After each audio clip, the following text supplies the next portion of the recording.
ಪ್ರಿಯರಾದವರೇ, ಯೇಸುವಿನ ನಾಮದಲ್ಲಿ ನಾನು ನಿಮ್ಮನ್ನು ವಂದಿಸುತ್ತೇನೆ. ಬೇಸಿಗೆ ಕಾಲ ಬಂದರೆ ಈ ಬಿಸಿಲಿನ ಬಾಧೆ ನಮಗೆ ತಿಳಿಯುತ್ತದೆ. ಹಾಗಾಗಿ ಬಿಸಿಲಿನಲ್ಲಿ ಸ್ವಲ್ಪ ದೂರ ನಡೆದರೆ ನೀವು ಏನನ್ನು ಹುಡುಕುತ್ತೀರಿ? ನೆರಳನ್ನು ಹುಡುಕುತ್ತೀರಿ. ಹಾಗಾದರೆ ಬಿಸಿಲಿನಲ್ಲಿ ಇರುವಾಗಲೇ ನೆರಳಿನ ಮಹತ್ವ ತಿಳಿಯುತ್ತದೆಂಬುದಾಗಿ ಹೇಳುತ್ತಾರೆ. ಬಿಸಿಲಿನಲ್ಲಿ ನಡೆಯುತ್ತಾ ಎಲ್ಲಿ ನೆರಳು ಸಿಗುತ್ತದೆಂದು ಹುಡುಕುತ್ತೇವೆ.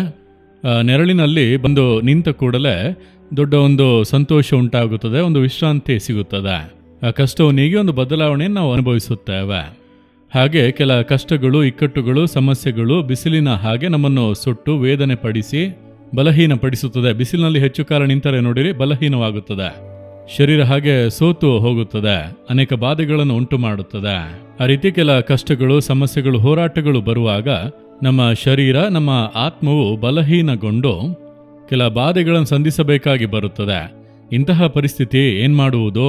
ದೇವರು ಮಾತು ಕೊಟ್ಟಿದ್ದಾರೆ ನೋಡಿರೆ, ಯೆಶಾಯ 51:16 ನನ್ನ ಕೈಯ ನೆರಳಿನಲ್ಲಿ ನಿನ್ನನ್ನು ಹುದುಗಿಸಿದ್ದೇನೆ ಎಂದು ದೇವರು ಹೇಳುತ್ತಾರೆ.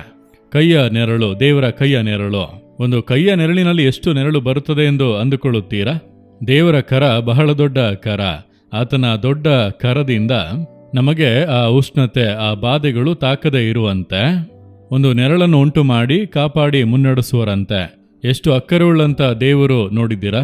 ಚಿಕ್ಕ ಮಕ್ಕಳು ಕೈಗೂಸುಗಳನ್ನು ತಾಯಂದಿರು ಕರೆದುಕೊಂಡು ಹೋಗುವಾಗ ನೋಡಿದ್ದೀರಾ? ಬಿಸಿಲಿನಲ್ಲಿ ನಡೆಯುವಾಗ ನೋಡಿದರೆ ಆ ಮಕ್ಕಳನ್ನು ಬಿಸಿಲು ಬಾಧಿಸುತ್ತದಲ್ಲವಾ? ಹಾಗಾಗಿ ಆ ಕೈಯ ನೆರಳು, ನನ್ನ ಕೈಗೆ ಬಿಸಿಲು ಬಿದ್ದರೂ ಕೂಡ ಪರವಾಗಿಲ್ಲ, ಆ ಬಿಸಿಲಿನ ಶಾಖ ನನ್ನ ಮಗುವಿನ ಮೇಲೆ ಬೀಳಬಾರದೆಂದು, ಅದು ಚಿಕ್ಕ ಮಗು ಆಗಿರುತ್ತದೆ, ಹಾಗಾಗಿ 2 ಕೈಗಳಲ್ಲಿ ಹಾಗೆ ಮರೆ ಮಾಡಿ ಆ ಮಗುವಿನ ಮೇಲೆ ಬಿಸಿಲು ಬೀಳುವುದಿಲ್ಲ, ನೆರಳು ಉಂಟಾಗುತ್ತದೆ. ಆಗ ಅದು ನೆಮ್ಮದಿಯಾಗಿ ಸಂತೋಷವಾಗಿ ನಿದ್ರಿಸುವುದು. ಕೈಯನ್ನು ತೆಗೆದರೆ ಬಿಸಿಲು ಬಿದ್ದು ಅಳಲು ಆರಂಭಿಸುತ್ತದೆ. ಹಾಗಾದರೆ ಆ ತಾಯಿಯ ಕೈ ಆ ಮಗುವಿನ ಮೇಲೆ ನೆರಳನ್ನು ಉಂಟು ಮಾಡಿ ಬಾಧೆಗಳಿಂದ ಕಾಪಾಡುತ್ತದೆ. ಅದೇ ರೀತಿಯಾಗಿಯೇ ದೇವರು ನಮಗೆ ತಂದೆ, ನಮಗೆ ತಂದೆಯೂ ತಾಯಿಯೂ ಆಗಿರುವವರು.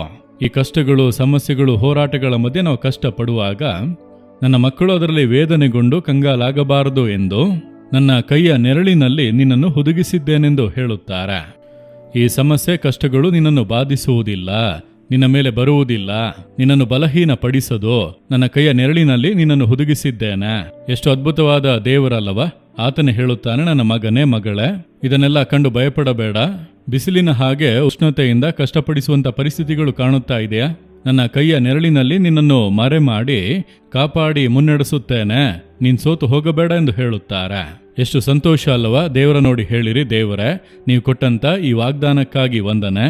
ನಿಮ್ಮ ಕೈಯ ನೆರಳಿನಿಂದ ನನ್ನನ್ನು ಮರೆ ಮಾಡಿ ಬಿಸಿಲಿನ ಬಾಧೆಗಳು, ಉಷ್ಣತೆಯ ಬಾಧೆಗಳು ಬರದಂತೆ ನನ್ನನ್ನು ಕಾಪಾಡಿ ಮುನ್ನಡೆಸಲು ನಿಮ್ಮ ಕರದ ನೆರಳನ್ನು ಕೊಟ್ಟಿರುವುದಕ್ಕಾಗಿ ಸ್ತೋತ್ರ. ಈ ಕಷ್ಟಗಳು, ಹೋರಾಟಗಳು, ಇಕ್ಕಟ್ಟುಗಳು, ನಾವು ಸಂಧಿಸುವಂತ ಉಪದ್ರವಗಳು ಅದು ನಮ್ಮನ್ನು ಬಾಧಿಸದೇ ಇರುವಂತೆ ನಿಮ್ಮ ಕರದ ನೆರಳಿನಲ್ಲಿ ಮರೆ ಮಾಡಿ ನಮ್ಮನ್ನು ಕಾಪಾಡಿ ನಡೆಸುವಂತ ಪ್ರೀತಿಗಾಗಿ ಸ್ತೋತ್ರ, ಸ್ತೋತ್ರ. ಯೇಸುವಿನ ನಾಮದಲ್ಲಿ ಪ್ರಾರ್ಥಿಸುತ್ತೇನೆ. Amen, amen. Jesus redeem Kannada YouTube channel ಅನ್ನು ಸಬ್ಸ್ಕ್ರೈಬ್ ಮಾಡಿ. ಸಬ್ಸ್ಕ್ರೈಬ್ ಬಟನ್ ಕ್ಲಿಕ್ ಮಾಡಿ ಮತ್ತು ಬೆಲ್ ಬಟನ್ ಒತ್ತಿ. ಅನುದಿನ ಕಾರ್ಯಕ್ರಮದ ಮಾಹಿತಿ ಪಡೆಯಿರಿ.